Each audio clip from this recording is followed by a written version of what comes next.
Doa yang tersembunyi, ayat terakhir sebagai jeritan jiwa pencari Tuhan.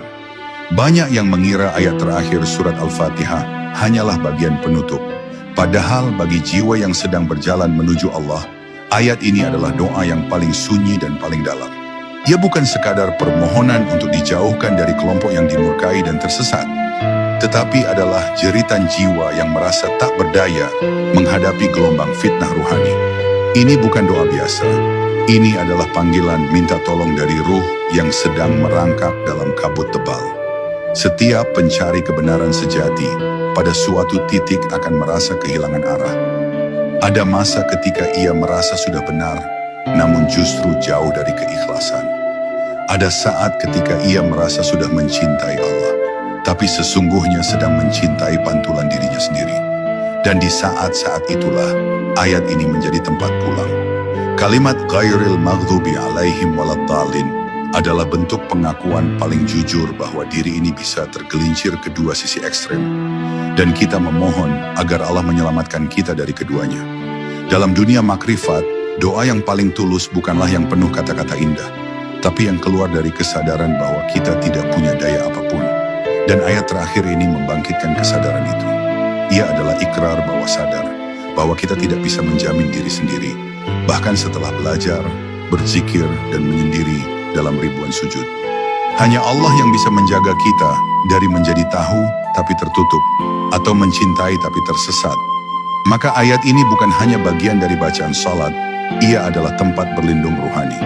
Para salik dalam tarekat sufi diajarkan untuk tidak pernah merasa aman dari dua fitnah besar ini. Fitnah kesombongan spiritual dan fitnah ilusi cinta. Keduanya sangat halus.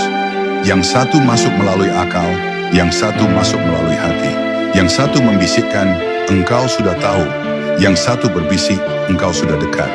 Dan jika seseorang tidak menundukkan diri setiap hari dalam doa yang lembut, tapi tajam seperti ayat terakhir Al-Fatihah ini, maka perlahan-lahan ia akan tergelincir tanpa sadar.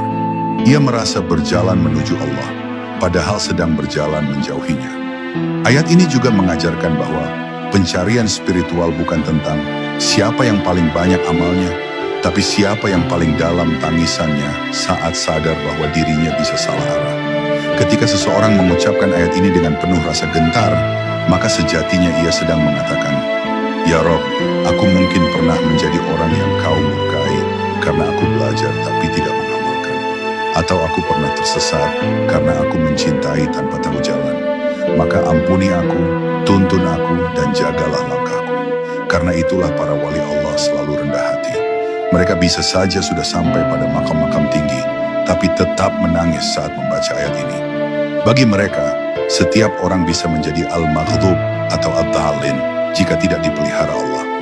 Bahkan orang yang paling saleh bisa tersesat jika merasa aman dari tipu daya. Maka ayat ini adalah doa yang terus mereka ulang, bukan karena tidak hafal, tapi karena sadar bahwa jiwa ini rapuh dan jalan menuju Allah penuh jebakan tersembunyi. Dan yang paling menggetarkan adalah ketika seorang salik membaca ayat ini tidak lagi sebagai teks, tapi sebagai gema dari kesadarannya sendiri. Ia tidak lagi mengucapkannya dari lisan, tetapi dari luka batin yang takut jauh dari Allah. Ketika itu terjadi, ayat ini menjadi kunci rahasia. Ia membuka gerbang penjagaan ilahi. Ia menjadi doa yang hidup, bukan sekadar hafalan. Doa yang tidak berbunyi nyaring, tapi mengguncang langit karena kejujuran yang mengalir dari relung terdalam jiwa.